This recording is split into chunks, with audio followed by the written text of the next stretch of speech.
ఎన్నికల ముందు జగన్మోహన్ రెడ్డి గారు ముస్లిం మైనారిటీల పట్ల చాలా ప్రేమ కురిపించేశారు. అయితే ముస్లింలు కూడా అంటే మైనారిటీలు ఎక్కువగా జగన్మోహన్ రెడ్డి గారికి ఓటేయడానికి ఎక్కువ మక్కువ చూపించారు. అయితే ఇప్పుడు వారికి రాజకీయ పరంగా గెలిచిన తర్వాత ఎలాంటి న్యాయం జరగకపోగా వారి మీద దాడులు విపరీతంగా పెరిగిపోయాయని ఆరోపణలు వచ్చాయి. చాలా బాధపడ్డారు. అయితే ఈసారి ఎట్టి పరిస్థితుల్లో ఈసారి మైనారిటీ ఓట్లు ముస్లింలకు పడవు అని ఒక అభిప్రాయానికి వచ్చినటువంటి జగన్మోహన్ రెడ్డి ఈసారి ఏదో రకంగా వాళ్ళని లోబర్చుకునడానికి అనేక రకమైనటువంటి ఎత్తులు వేస్తున్నాడు. ఏదేమైనప్పటికీ ఈరోజు ముస్లిం మైనారిటీ లోకం చాలా నష్టపోయింది జగన్మోహన్ రెడ్డి గారు రాకతో అనేది ఈరోజు సుస్పష్టం.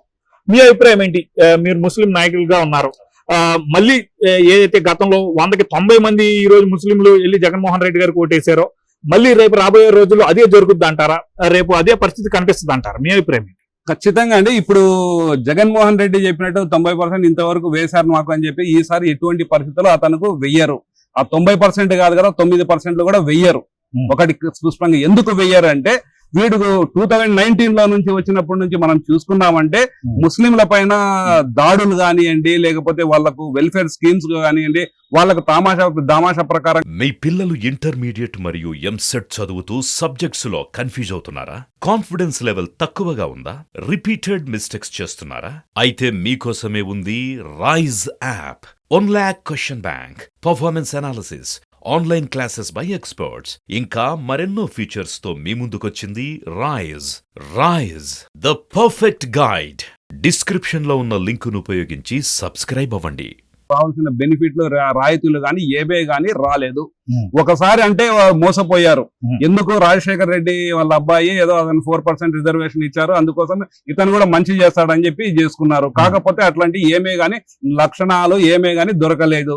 ఈవెన్ అది పోంగా వాళ్ళ పైన దాడులు కానివ్వండి, హత్యలు కానివ్వండి, వాళ్ళ భూములు కానీ ఇవన్నీ గ్రాప్ చేసుకున్న వైనము. సో ఇంకోటి దీంట్లోనే వెల్ఫేర్ దాంట్లో వస్తాం. వీడు వెల్ఫేర్ దాంట్లో ఏమేమి కట్ చేస్తారని చెప్పి చూద్దాం. వెల్ఫేర్ లో ఫస్ట్ దుల్హన్ పథకం అని చెప్పి 50,000 టీడీపీ గానే ఉంటే వీళ్ళు ఏం చేశారు, నేను 1,00,000 చేస్తాను అని చెప్పాడు. ఆ 1,00,000 ఇంతవరకు ఇచ్చింది దాఖలాలు లేవు. కోర్టులో ప్రవేశపెట్టి దాన్ని పైన ఫైట్ చేస్తే ఇప్పుడు నేను ఇస్తాను అని చెప్పి ఈ మధ్య చెప్తున్నాడు. ఇప్పుడు ఇచ్చినా కూడా ప్రయోజనం లేదు. మీరు చూసారంటే ఒక 2000 మనకు పాపులేషన్ ఎంత అంటే ఆల్మోస్ట్ 10%. 10% లో ఎంత లేదన్నా కూడా మనకు దాంట్లో మనము ఒక 2 లక్షల మంది వాళ్ళకు బెనిఫిట్ రావడం ఆగిపోయింది ఈ గత 4 సంవత్సరాల్లో. విదేశీ విద్య చంద్రబాబు నాయుడు గారు ఉన్నప్పుడు అది మీకు 15 lakhs దాకా వచ్చేది. ఇప్పుడు వచ్చి అది దాంట్లో పేరు అంబేద్కర్ అని పెట్టారు, ఆ పేరు మార్చి వీడి పేరు పెట్టుకున్నారు, అది కూడా లేదు. ఇంకోటి ఇవి అబ్దుల్ సలాం గారి యొక్క ఫ్యామిలీ పై వాళ్ళు రైలు పట్టాల మీద చనిపోయిన అంటే దాడులు జరిగినాయి. ఇంకోటి ల్యాండ్ గ్రాబింగ్, అక్బర్ మిద్దె అనే అతను కూడా ల్యాండ్ అతను స్వయాన వైఎస్ జగన్మోహన్ రెడ్డి వాళ్ళ బంధువు గ్రాబ్ చేసినాడు, అతనికి ఏమే కానీ లేదు. ఇబ్రాహీం అనే అతనుకు ల్యాండ్ డిస్ప్యూట్ లో చంపేయడం రీసెంట్ గా జరిగింది. హాజిరా అనే వాళ్ళ పైన రేపులు కానివ్వండి, ఒక మంచి స్టూడెంట్ మెరిటోరియస్ స్టూడెంట్ ఉంటే వాళ్లకు చంపడం, ఆయన ఆత్మహత్య చేసుకునే వైనము. ఇవి వెల్ఫేర్ అని చెప్పి ఇక్కడ జరిగినటువంటి అరాచకాలు. ఇప్పుడు ఏదో ఒకటి మేము చాలా మంచోళ్ళు, నాకు మీరే అండదండ, ఇంకా నేను మీ వాడిని అని చెప్పి ఏదో సొల్లుగోళ్ళు చెప్పుకున్నాడు. కానీ చేసింది ఏంది? ఒక దాంట్లో ఏదన్నా ఎమ్మెల్యేలు మినిస్ట్రీ ఇచ్చాడు, దానికన్నా ఫండ్స్ అలాకేట్ చేశాడా? లేదు. అది హజ్ హౌస్ కడపలో టీడీపీ చంద్రబాబు నాయుడు గారు ఓపెన్ చేసి ఆల్మోస్ట్ 90-95% కంప్లీట్ అయింది. దానికి కేవలం ఒక 5-6 కోట్లు గాని అవి ఇచ్చింటే దాని పెరిఫెరల్ కూడా మినిమం చిన్నవి కొన్ని కాంపౌండ్ ఇట్లాంటి ఏమన్నా ఉండి అది ఫంక్షనింగ్ లోకి వచ్చేది. ఏమి అది చేయలేదు అంటే మోసం చేశాడు. ఉన్న దాంట్లో కూడా ఈవెన్ హజ్ యాత్రికులకు కూడా డబ్బు ఇస్తాం అంటే మన టీడీపీ ఇచ్చేది, ఇది ఎగరగొట్టినారు. ఇక వీడు చేసింది ఏంటంటే మైనార్టీలకు బడుగు బలహీన వర్గాలకు, ఎస్సీలకు, ఎస్టీలకు మొన్న వాళ్ళు ఏం చేస్తారు, ఒక ఎమ్మెల్సీ వాళ్ళు చంపేస్తే ఇంటికి పార్సల్ చేస్తారు, కొరియర్లు చేస్తారు. ఇంకా వీళ్ళ దగ్గర ఇప్పుడు డెవలప్మెంట్ తీసుకొని వద్దాం, డెవలప్మెంట్ లో నేను చేసేస్తాను, దీనికన్నా అత్యధికంగా నేను మీ అతను అన్నాడు. డెవలప్మెంట్ లో ఫస్ట్ ప్రధానంగా ఏదండి, ఉద్యోగ అవకాశాలు ఇచ్చాడండి? లేదు. ఇంతకు ముందు నిరుద్యోగ భృతి అని టీడీపీ వాళ్ళు ఇచ్చేవాళ్ళు, ఇప్పుడు వీళ్ళు అది కూడా లేదు. అది కూడా లేదు. దాని బదులు ఏం చేశాడు, ఈ వీళ్లకు గంజాయి, మత్తు పదార్థాలు ఇట్లాంటివన్నీ చేసి వాళ్లకు టెర్రరిస్టులుగా ఒక ఏమి దేనికి పనికిరానటువంటి అసమర్థుల్లాగా చేసి పడేశాడు. ఇంకోటి ఉద్యోగాలు అయితే ఇంతవరకు నోటిఫికేషన్లు 4 years నుంచి లేవు.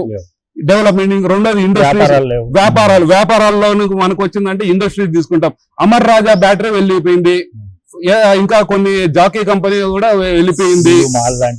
ఇవి లూలు మాల్ కూడా హైదరాబాద్ కు వచ్చేసింది. కొన్ని ఫార్మా కంపెనీలు కానివ్వండి, మీరు మ్యానుఫ్యాక్చరింగ్ యూనిట్లు కానివ్వండి, సిమెంట్ దాంట్లో అగ్రిమెంట్ ఒప్పందాలు అవన్నీ వెళ్ళిపోయినాయి.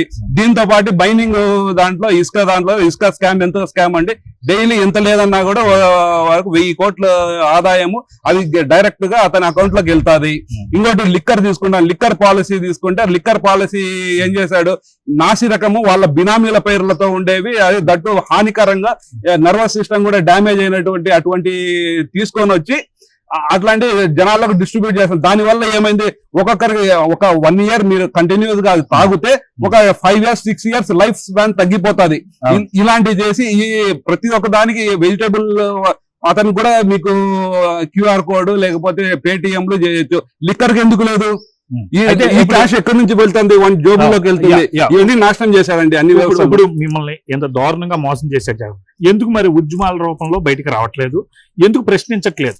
అంటే మీ యొక్క సంఘాలు ఉంటాయి కదా, అవి ఎందుకు ముందుకు రావట్లేదండి? ఖచ్చితంగా చేస్తున్నామండి. మీరు చూసారంటే నేనే ఎన్నిసార్లు టీవీ దగ్గరకు వచ్చాను, నేనే ఎన్నిసార్లు గ్రౌండ్ లెవెల్లో వెళ్లి మాట్లాడాను, నేనే వచ్చి జనాలు ఈ యొక్క అబ్దుల్ సలాం ను తీసుకొని వచ్చి అతను ఎంత మేమున్నామని చెప్పేసి భరోసా ఇచ్చి వాళ్లకు మనం కోర్టుగా ఆశ్రయించడం జరిగింది. ఇంకా మళ్ళీ పబ్లిక్ లో ఈవెన్ మన సంఘాల్లో ఇవన్నీ జాగృతి చేసి వాళ్ళ మోటివేట్ చేసి ప్రతి ఒక్క ముస్లిం సంఘాలు మీరు ఎక్కడైనా చూసుకుంటాం, రాయలసీమ మొత్తం తిరిగా నేను. ప్రతి ఒక్క అసెంబ్లీ సెగ్మెంట్ లో ఈ ఇమాములు కానివ్వండి, లేకపోతే ఇట్లాంటి ముస్లిం ఆర్గనైజేషన్స్ కానీ, NGOs కానీ మొత్తం అందరితో నేను సంప్రదించి ఒకటే ఒకటి చెప్తున్నారు, అన్న మనం వచ్చి ఒకసారి మోసపోయాము, ఈసారి ఎటువంటి పరిస్థితుల్లో మనం చెయ్యము, మాకు బుద్ధి వచ్చింది, వీడు మాకు మోసం చేశాడు అని చెప్పేసి, అన్న మీరు లీడ్ తీసుకోండి, మా నాయకుడు మీరు, మీ వెంట నేను నడుస్తాము అన్న, మీకోసం నేను ఖచ్చితంగా ఇది చేస్తాము, ఫైట్ చేస్తాము. మన రావాల్సినటువంటి ఇస్లామిక్ బ్యాంకింగ్ కానివ్వండి, దామాషా ప్రకారంగా కావాలంటే మాకు సీట్లు కానివ్వండి, మాకు రావాల్సిన బెనిఫిట్లు కూడా మన ఈ పార్టీలకు వచ్చి అడుగుతామని చెప్తే, నేను కేవలం మన టీడీపీ ఖచ్చితంగా మనకు చేస్తుందని చెప్పి ఆ భరోసా ఇచ్చి ఈ వీళ్లకు నేను ఇచ్చాను. నాకు ఖచ్చితంగా ఇప్పుడు నేను అవకాశం ఇస్తే నాకు ఖచ్చితంగా నేను గెలిచానంటే ఖచ్చితంగా వీళ్ళకు మా రాయలసీమ రీజియన్ లో ముస్లింస్ ఎక్కువగా ఉన్నటువంటి ఆ ప్రాంతం వీళ్ళకందరికీ నేను మేలు చేసి వాళ్ళ ఉద్యోగ అవకాశాలు కానివ్వండి, లేకపోతే వాళ్ళకి రావాల్సిన బెనిఫిట్స్ కానీ అన్ని ఇస్తానని చెప్పి నేను కోరుకుంటున్నాను.